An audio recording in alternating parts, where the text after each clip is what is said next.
So ipakita ko muna sa inyo real quick. Ito yung mga bago natin, ano, si Express 500 Scrambler, si Ariana or ARY 500, si Express 500 Racer. So sound check natin siya. Oh my gulay, tulin. Grabe, ang comfy at well balanced yung motor. 238,000, ano, pwede na kayo magpa-reserve nito.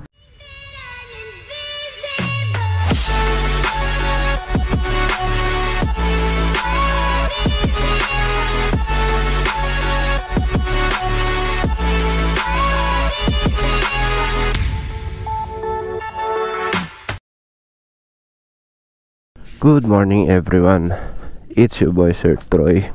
So today is the day na si Domo ay tapos na nating hulugan or naka 3 years na siya. So ito rin yung araw na papawalan na natin siya. So kung mapapansin ninyo, wala na siyang ilaw or mga bag. Bago na yung kanyang visor. Ito na yung tambucho natin, binalik na natin yung stock. So lahat ng mga kailangan ni Domo, papers, plate numbers ay nandiyan na. At dahil ngayong araw ay papawala na natin siya, ngayong araw din yung makukuha natin yung ating bagong motor sa FKM. So 3 years makalipas nung nakuha natin itong si Domo. Medyo hindi madali yung pagkakakuha natin sa kanya noon dahil nahirapan talaga tayo dahil sa dami ng options na pwede natin siyang makuha. Ayun, hindi pa kasi masyadong nagpapakash nung time na yon, kaya ang gusto lang ng kasa or yung motor trade na nakuha na natin ay installment. So 3 years after natin siya makuha ay talaga namang hindi matapos-tapos yung pagbibihis natin kay Domo or yung pagpapaganda natin sa kanya. At syempre ganun din yung rides, ano, hindi talaga halos mabakante si Domo. Pero today lahat yon ay matatapos. Kaya ako naman siya ipapalit sa FKM. Sa FKM kasi ay tumatanggap ng trade-in. So after natin siya mapa-appraise ay magka-cash na lang tayo doon sa natira na babayaran kay ARY 500. Or pwede rin naman kayong mag trade ng motor and then i-installment nyo yung matitira. Pero ako pinili ko na trade-in na lang itong si Domo para medyo bawas-bawas ng babayaran kay ARY, and then yung natira ay ika-cash na lang natin ngayon. So eto namang si Domo, talagang sulit na ito sa atin. Ayan, 47,800 na yung natakbo niya, pero dineclare ko na doon sa FKM na siya ay 50k. Considered as 50k na rin ito. Pagdating sa katipiran ng gasolina at sa pyesa, talagang hindi matatawaran itong Dominar. Napakatipid niya, napakadaling palitan ng mga pyesa, mura lang, at makakahanap ka kahit saan, online, ganyan. Pero ganun pa man, dumating din tayo sa punto na kailangan na nating mag-upgrade kahit papano. Alam mo yun, gusto na rin natin ng bago kasi medyo sawa na rin yung audience natin. At the same time ay naipang ano naman na natin siya, na-experience nating mag-boss Ironman sa kanya twice pa nga. Nakapag Philippine Loop, Cordillera Adventure Tour, sulit na talaga. At sandamakmak na biyahe, ano. Dumating lang din talaga sa time na yung hinihingi kong sign na makapagpalit ng motor dumating. At talagang napakaluwag na ibinigay sa atin yon. Ganun lang naman pag may gusto ka, kung para sa'yo, maluwag mong makukuha yon kahit hindi mo ipilit. So nandito na nga pala tayo sa Arayat, ano. At ayan si Mount Arayat. sa gilid natin. So dyan kinuha ang pangalan ni ARY 500. Ayan, dahil dito pinanganak si FKM sa Pampanga. Before kasi Fecon Solid Motorcycle siya, Singapore kasi yon. And then ngayon FKM na siya dito na sa Pilipinas. Ano, Flying Knight Motors, yun na yung ibig sabihin. Hindi na Fecon something, iba po yun, iba yung Fecon sa FKM. Kaya si ARY 500 ay nung nakita natin siya, ayun, hindi na talaga ako nagdalawang isip. Sabi ko gusto ko na yung bike. And then hiningi ko na lang yung sign na kung tatanggapin tayo, no? Kasi isa sa hiningi kong sign is kung paano ko siya mabibili. And then yun nga, meron silang trade-in method plus cash. Tapos naimbitahan nila tayo na i-photoshoot yung tatlong bike, or yung apat dapat yun pero nahuli kasing dumating yung isa, si Coolsir 500. So ayun, naimbitahan tayong i-photoshoot dito sa may tabi ng Arayat, sa may Kong Dadong Dam. And then ang isang hiningi kong sign doon sa ARY 500 ay kung makikita ko yung kanyang accessories. Nabigla ako kinagabihan nung makauwi ako, no? Biglang dumaan sa akin Brixton Store 500. Yun kasi yung pinanggalingan nun. Prototype pa lang siya sa China pero hindi siya na mass produce. Ngayon pa lang siya i-mass produce dito sa Pilipinas. Kaya napakaswerte natin na tayo yung may kauna-unahang motor na ganun dito sa Pilipinas. Ano, 001 yun, ARY 500. Yun ang 001. Actually demo bike nga yun eh. Binili ko na lang din. Pero wala namang problema kasi ako rin naman yung kauna-unahang gumamit sa kanya. Ayan o, ganda ni Arayat, ang tayog.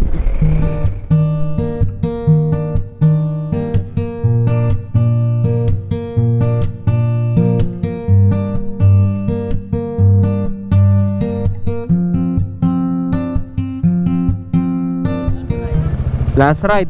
Kung kailan last ride, tsaka gumaganda yung takbo. What the? Hindi, parang hinahatid niya na talaga ako doon.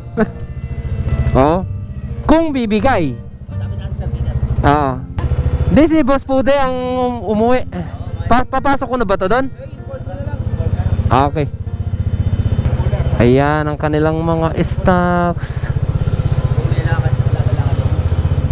At ito yung kanilang mga demo. Ayan. Oh my gosh. So ipakita ko muna sa inyo real quick. Ito yung mga bago natin, ano, si Express 500 Scrambler, si Ariana or ARY 500, si Express 500 Racer, at si Coolsir. Pwede kaya natin ito i-sound check. Oh my gosh. Grabe yung tunog niya. Oh my gosh. Parang malaking Victorino.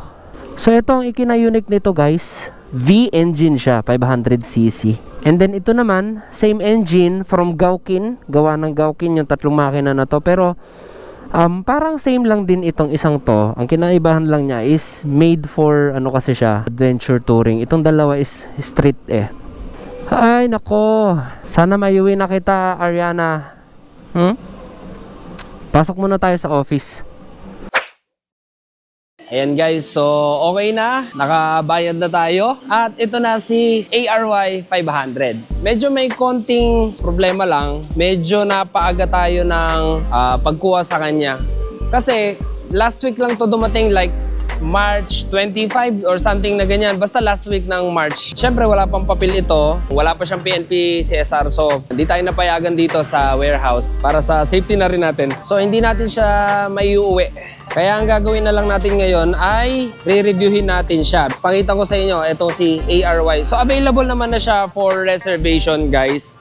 Message lang kayo sa mga branch or check nyo yung Facebook page natin. Naka-post naman yan. And then naka-include naman doon yung mga branch na po pwede ninyong pag-inquirean para kung alin ang branch na malapit sa inyo. So unahin natin dito sa harapan. Meron tayo ditong mahaba, hindi pala mahaba, matangkad na visor. Kung alam nyo yung parang mga Teneri 700, mga ganyan, yung mga enduro type na visor, ganon. Hindi siya totally papalapad na ganyan. Papanipis siya sa taas at matangkad. Ka-round, modern classic tayo with daytime running light. Ayan. At yung kanyang switch ng ilaw, meron tayo. Switchable yung kanyang ilaw.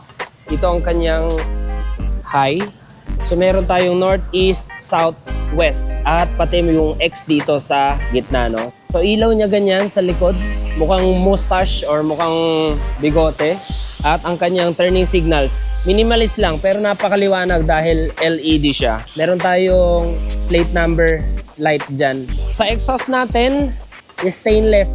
Tapos meron tayong heat guard dito. So hindi naman totally mapapaso ang paa ng ano dito kasi hindi mo naman may didikit totally yung paa ni passenger dito, no? At isa sa mga kagandahan dito, nalalagyan siya or nakita ko na rin yung mga accessories na available sa kanya. So buksan na rin natin.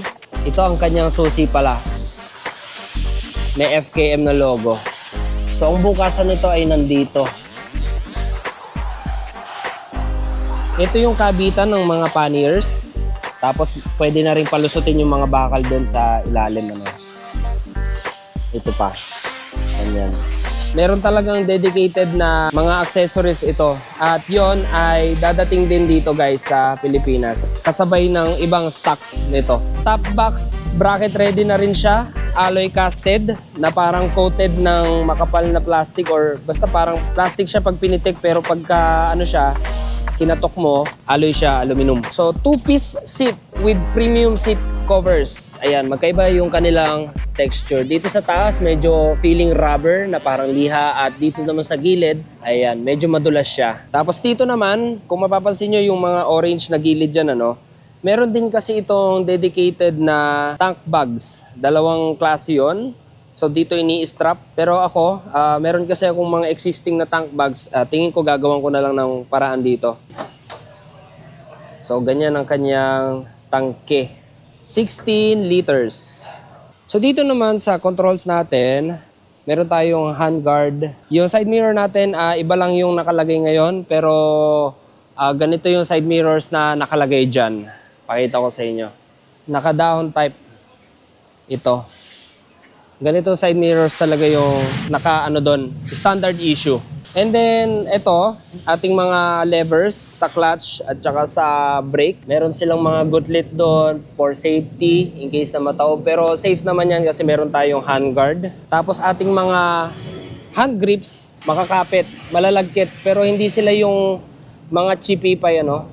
Pati throttle niya, ang ganda, walang maluwag na ano.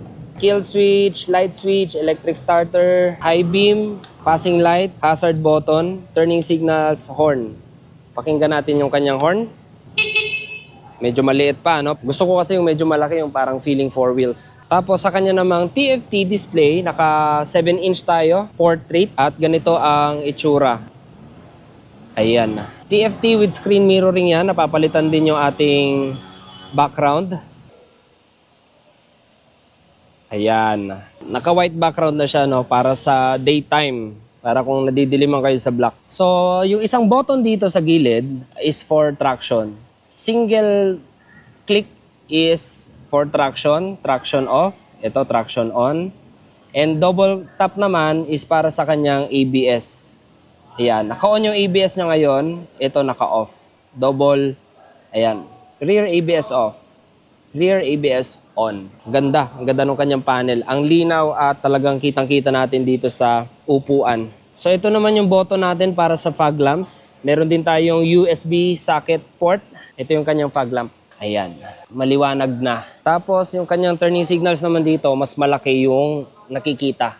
Suspension natin, gumagamit sila ng KYB or Kayaba inverted front forks. Tapos yung ating fender sa harapan, ayan, low fender siya. Pag high fender kasi, dito yon, enduro type na. Tapos naka-spoke rims tayo. Ang ganda nung kanyang mga hub. Tapos gumagamit tayo ng Timson Dual Sport Tire. 110 rim 19 dito sa harapan. Ayan, 110 80 rim 19. Tapos naka-round disc brake tayo, 320mm. Meron tayong 4-piston Hangte brake caliper with ABS. Yan po ang sa harapan natin. At yung ating naka parang gold brown mugs. Mugs po ito. Hindi siya yung parang stainless na rims. And then naka-spokes tayo, no? So tubeless. And then radiator. Meron tayong radiator cover. Meron din tayong skid plate. Ayan, makapal. Yung ating exhaust, parallel twin po siya. And then dito, yung fairings na nag-hold dito sa ilaw at saka sa ating TFT panel. Ito yung nagsisilbing protection sa ngayon para hindi ma-damage yung ating fuel tank in case na tayo ay mabagsak or mag-slide. Dito naman sa gilid, meron siyang mga abang para sa crash guard. Bahala na kayo magpa-design. Pero ito, meron din itong mga naka-design na crash guard. Meron yung for crash guard lang, meron naman yung isang style, yung nalalagyan ng crash guard bag. So ayan, 486cc. Hindi pala siya 483. 483 lang siya sa specs kasi yung dalawa doon, kasi ang unang nakalagay sa dito, nung Brixton Store 500 pa siya, yung nasa EICMA ay ganitong engine. Hindi siya yung mga karaniwan na parang sa CB500 na 471, 486cc siya. Gawa ng Gaukin. So si Gaukin, isa sa mga kilalang engine manufacturer na rin yan. Gumagawa rin sila ng mga aircraft engine. So ayan, meron tayong mga nakaabang na dyan, pang crash guard. And then ito yung isang kainaman dito na if ever ipang te-trail nyo to, pwede nyo alisin yung rubber niya para itong yung mga ngipin ng foot peg ang inyong gagamitin. Maganda rin yung spike dito sa kanyang brake lever. Pabor sa akin yan. Yung ating brake master tsaka yung fluid canister, ganda tignan sa gilid. Tapos yung mga kulay silver na bolts, maganda rin tignan Tapos sa exhaust natin, ito heat guard pala ito. Buo, itong buong itim hanggang dito sa ilalim, hanggang dito sa taas. Tapos naka-stainless muffler tayo. So sound check natin siya.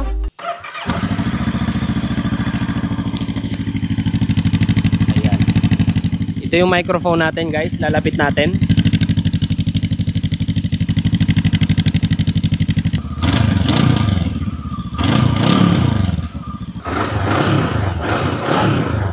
Maganda na rin yung tunog niya, tahimik at saka bassy.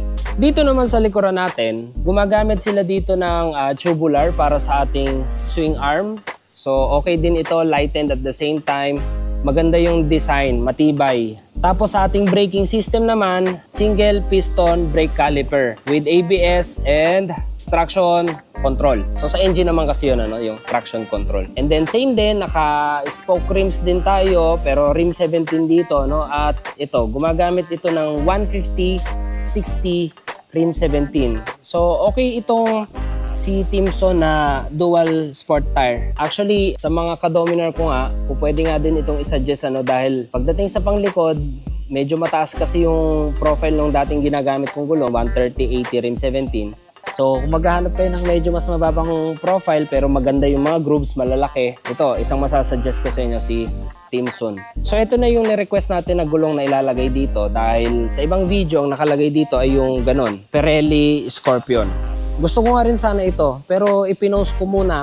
Ayan, tinanong ko sa ating Facebook page kung anong gustong reviewin ng mga tao at ito yung napili nila, stock tires daw muna. Okay siya, malalaki yung mga yung mga blocks. So si ARY, nabanggit ko na kanina, ay hango sa pangalan ng Arayat. So dito kasi pinanganak si FKM sa Pampanga at yung pangalan yung ARY, itong bike na to ay mukha nga naman siyang matayog na bundok. So fluid canister natin dito, brake master, front brakes, malaki at see-through acrylic glass. So seat height 830 at ganito. At ganito tayo dito, Si Sir Troy ay may height na 5'7". Tiptoe, talagang tiptoe. Medyo mataas na yung shoes natin nito, pero tiptoe talaga tayo. Ayan, kapag naman isang side ng paa, kaya naman abot. Yung isa nakataas, nasa foot peg. or pagkakabila ka naman, ganyan. So madali lang diskartehan yung paglipat-lipat ano. Actually mataas talaga siya, pero hindi naman siya yung sobrang taas na hindi natin kayang i-manage. So 5'7" si Sir Troy plus yung shoes natin, I think 5'8" na tayo ngayon. And then sa mga nagtatanong sa akin kung na-adjust ang kanyang suspension or upuan, yes, ang tanging pwedeng nyo lang naman gawin dito ay i-adjust yung pagkakaklip ng ating T-post para bumaba ng konti yung harapan. At dito sa likuran, yung ating adjustable suspension, I think nasa taas yung kanyang adjuster para lumambot ano. Para pag upo ng rider, bababa yung seat height niya. Or po pwede nyo ring pakayasan ng konti ito, no? Nasa sa inyo. Pero ako kasi hindi ako nagpapatabas ng upuan eh. Gusto ko yung stock lang talaga niya. So yan si ARY 500. Ngayon i-road test naman natin siya ulit. Kasi wala tayong video nung pinotoshoot natin ito. Wala tayong video sa kanya na ni-road test natin siya. So tara, i-road test natin siya konti. At bago ko pala malimutan, since na tayo naman ang may-ari nito, lalagyan na natin siya ng ating sticker. Yan. Okay. Meron na natin siyang sticker. Atin na talaga ito.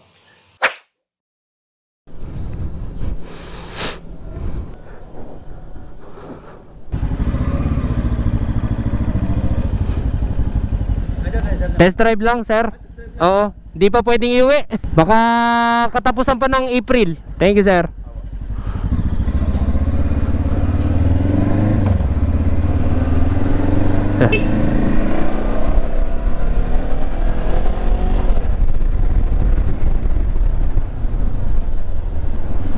So naka-on naman yung kanyang ABS traction, I think. So isa sa mga magandang features niya, hindi ka na pwedeng maggalaw ng traction at saka ABS. Hindi mo na maisi-switch off and on kapag gumagana na ang motor.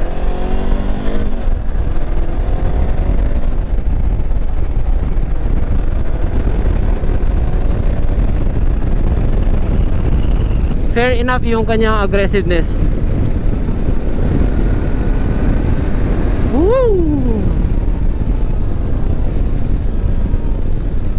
Talagang mag-enjoy tayo dito. Oh my gosh.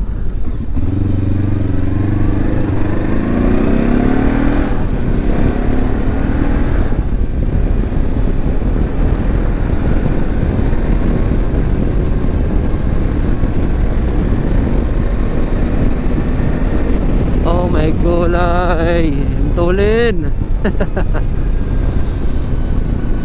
So kung yung 400cc natin tumatop speed ng, let's say sabihin na natin 160, kasi napagwa 173 ko yun eh, 160 na. Ito naman mga ganun lang din ang top speed nito, pero mas mabilis niyang kuhanin dahil mas malaki yung kanyang displacement. Plus 100cc kasi ito compared doon sa ating Dominar. Si Dominar kasi is 370 plus, ito naman ay 486. Ang ganda ng tunog ng ano niya, exhaust. Panayad lang sa tenga. Suspension is good. Isa kainaman pa pala na suspension nito, na-adjust siya. Ayan. Pwede siyang patigasin or palambutin, depende sa timbang ng rider at sa ano no. Pero ito malambot na ito. Maganda yung panel, napakaliwanag ano, ang linaw. Total odometer niya yun sa taas 32 kilometers. Clock, yung average na fuel consumption niya ayun sa taas 4.8 liter per kilometer. I think nag-reset na yun. Yes, ni-reset ko nga pala ang trip meter nito. So hindi pa talaga ano yan, hindi pa mag-accumulate yan. And then ito yung isang kinagustuhan ko dito, yung range ng ating fuel tank. Yung mga natitirang laman dito no, meron pa siyang 138 kilometers. I think nasa ano yan, 5 liters something. Pero depende pa rin dun yan ano. At least meron tayong range dyan. And then yung ating digital tachometer. And then yung kanyang speedometer, responsive naman siya. Ayan, accurate. So ayan yung kanyang old na pangalan ano. Kasi originally ito ay from Brixton. At ang pangalan niya ay si Store 500. Nandyan, naiwan sa kanyang panel. So sa hangin naman, maganda yung deflection ng hangin. Sa taas na ng visor ko. At sa braso natin meron, pero hindi siya totally yung bugbog talaga. Sa handling, ganda. Masusubukan lang natin yung traction ng gulong na ito kapag ipinanik na natin siya sa bundok. At syempre, sa may mga basa-basa na ano. Pero grabe oh. Ang nimble. May mga bike na pag tumatakbo, yes, totoo yun, magaan. Pero may mga bike na pag tumatakbo, pahirapan pa rin silang pakilusin dahil sa kanilang timbang. So seat height pala nito, kung nabanggit ko kanina, 830mm. Para sa kagaya natin na 5'7", tiptoe na tayo. At ang kanyang timbang ay 209 kilograms. So para sa kagaya ko na may experience na sa big bike, manageable na lang sa akin yung 209. Pero syempre may timbang pa rin talaga yon. Ganda ng ano nyo, ABS. Pinipiga ako ng sagad yung kanyang gulong. Ayan, ang ganda ng apply ng ABS. Bago pa kasi mga gulong nito, hindi pa nabe-break in. Kumbaga may mga coat pa. At saka galing pa ito nung makina Moto Expo, no? May mga wax pa ito. Nanananghalian sila ngayon.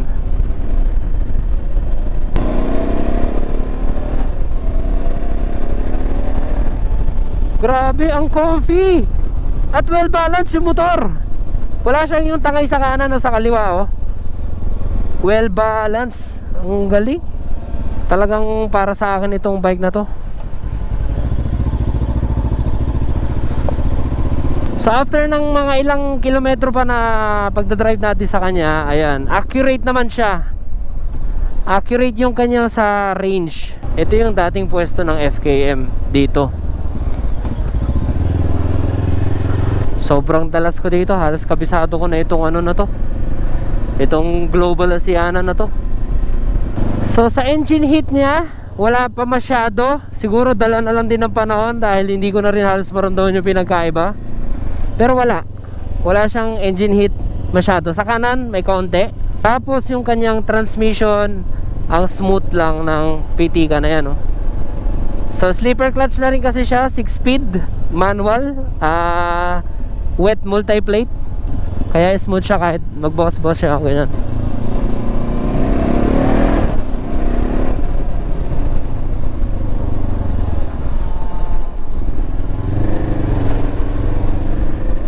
I think wala na akong masasabi pa muna sa ngayon dito sa bike.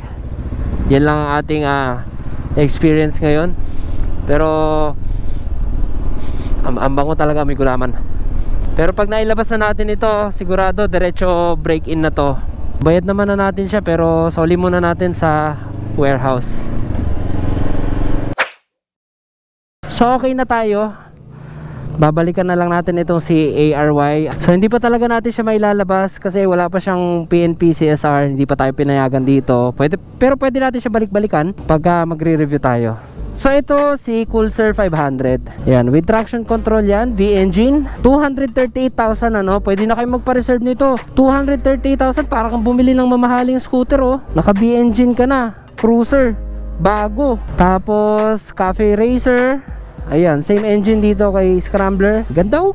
Ang mumura, under 300k lahat. Grabe, FKM. Sayang, excited pa naman akong iuwi ito. Ready na yung crash guard nito, tsaka yung pannier bracket, eh. Tsaka yung mga ilaw, kakabit na lang din, ano. Pero anyway, may magandang reason dyan bakit hindi ko muna siya mauwi. Kasi feeling ko din talaga na naatat lang yung sarili ko. At marami pa naman din akong kailangan gawin this month. So mapaghahandaan ko pa talaga yung pagdating ni Ariana. Sa ngayon, chill lang muna. And thank you so much sa FKM Motorcycle Philippines, kay Sir Ralph from Malolos Branch, FKM Malolos Branch, kay Ma'am Dyrene at kay Sir Angelo. At syempre sa dalawang boss natin, kay Sir Peter at kay Sir Pude. Maraming salamat. Okay, bye bye Ari. Alright, uwi muna tayo. Thank you, sir. Ayan. So kung nagustuhan niyo yung video natin, please like, comment, share, and subscribe.